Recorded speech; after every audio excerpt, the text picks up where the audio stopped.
Terminando então o capítulo 1, que fala sobre o imposto sobre a propriedade territorial urbana.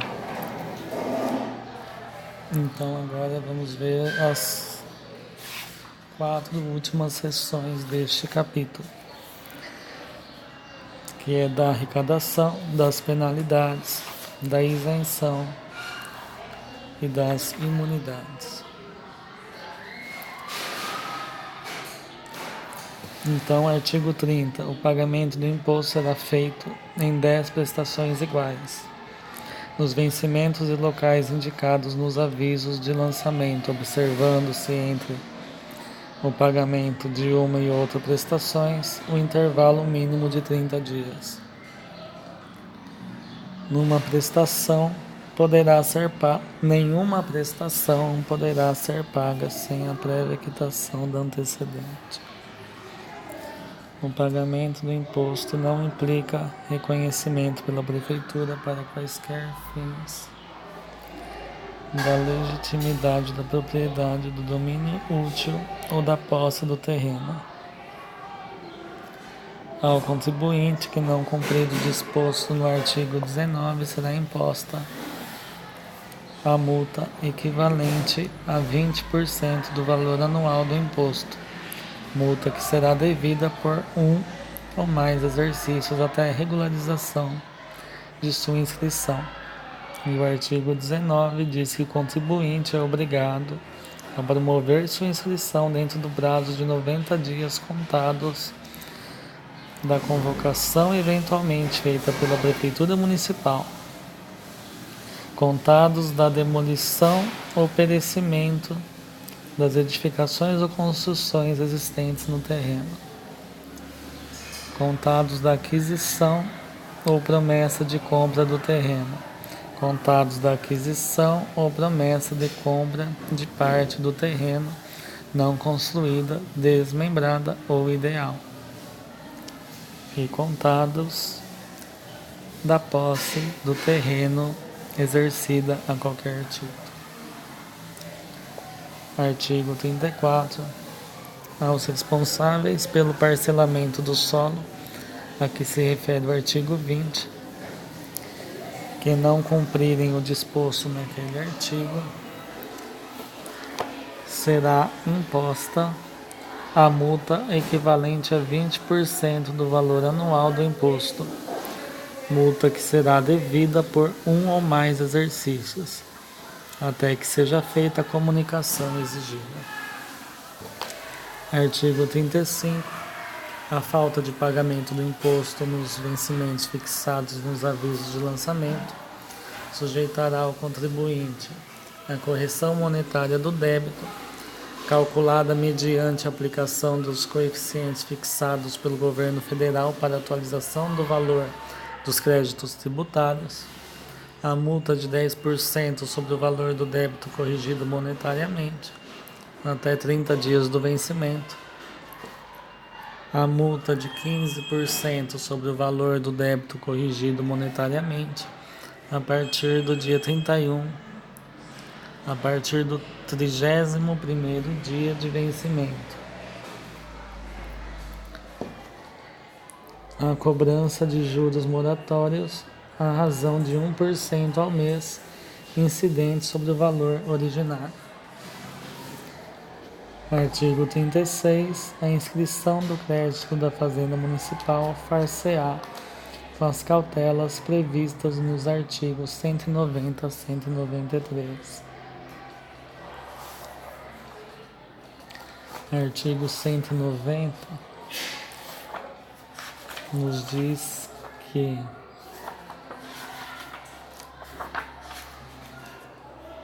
constitui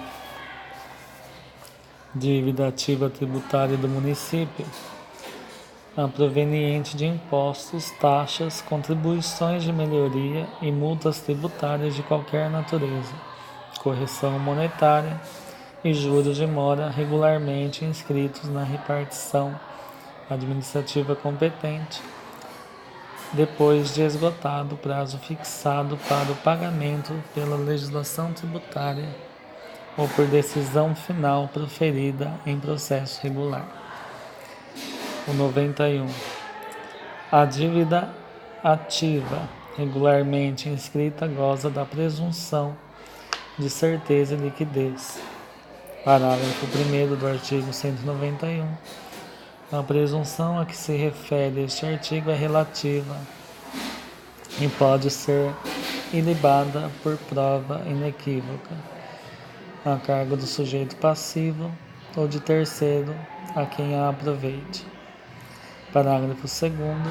A influência de juros de mora e a aplicação dos índices de correção monetária não excluem a liquidez do crédito. Artigo 192. O termo de inscrição da dívida ativa conterá obrigatoriamente o nome do devedor, dos corresponsáveis e, sempre que conhecido, o domicílio ou residência de um e de outros, o valor originário da dívida, bem como o termo inicial e a forma de calcular os juros de mora e demais encargos previstos em lei ou contrato. A origem, a natureza e o funcionamento legal ou contratual da dívida.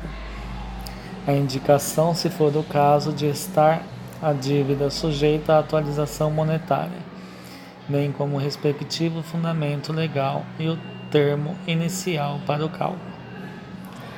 A data e o número da inscrição no registro da dívida ativa. O número do processo administrativo ou do auto de infração, se neles estiver apurado o valor da dívida. Parágrafo 1º do artigo 192. A certidão de dívida ativa conterá os mesmos elementos do termo de inscrição e será autenticada pela autoridade competente. Parágrafo 2º. As dívidas relativas ao mesmo devedor, desde que conexas ou consequentes, poderão ser englobadas na mesma certidão. O termo de inscrição e a certidão de dívida ativa poderão ser preparados e numerados por processo manual, mecânico ou eletrônico. E o artigo 193, a cobrança da dívida tributária do município será procedida por via amigável quando processada pelos órgãos administrativos competentes, por via judicial quando processada pelos órgãos judiciários. Parágrafo único. As duas vias a que se refere este artigo são independentes uma da outra, podendo a administração, quando o interesse da fazenda assim o exigir, providenciar imediatamente a cobrança judicial da dívida, mesmo que não tenha dado início ao procedimento amigável. Artigo 37. São isentos do pagamento do imposto os proprietários titulares de domínio útil ou possuidores a qualquer título de terreno que tenham cedido ou venham a ceder em sua totalidade e gratuitamente para uso exclusivo da União, dos Estados, do Distrito Federal, dos municípios e suas autarquias, abrangendo a isenção apenas do imóvel cedido. Os imóveis pertencentes às associações esportivas, recreativas e culturais, assim consideradas por lei, e desde que suas rendas sejam destinadas integralmente para seus fins. Entidade de utilidade pública, assim consideradas por lei municipal. Particulares, quando cedidos em comodato ao município, ao Estado ou à União, pelo tempo que durar o comodato. Credos religiosos destinados a seminários, conventos, palácios episcopais, residências paroquiais e ministros religiosos. os estabelecimentos educacionais de primeiro e segundo graus, desde que suas rendas sejam aplicadas no país para suas finalidades e que o imóvel seja utilizado para finalidades escolares.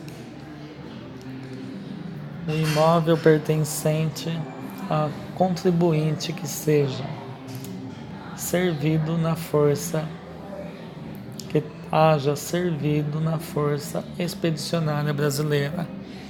O imóvel pertencente a participante ativo na Revolução Constitucionalista de 1932. Os terrenos urbanos, quando colocados pelo poder público municipal, sob regime de utilidade pública. Artigo 38. As isenções condicionadas serão solicitadas em requerimento instruído com as provas de cumprimento das exigências necessárias para sua concessão, que deve ser apresentado até o último dia útil do mês de dezembro de cada exercício, sob pena de perda do benefício fiscal do ano seguinte. Parágrafo único. A documentação apresentada com o primeiro pedido de isenção poderá servir para os demais exercícios, devendo o requerimento de renovação da isenção referir-se àquela documentação. Artigo 39. São imunes ao pagamento do imposto o patrimônio, a renda, os serviços de uns dos outros, os templos de qualquer culto e o patrimônio, a renda, os serviços dos partidos políticos e de instituições de educação de primeiro e segundo graus ou de assistência social, observados os requisitos da lei.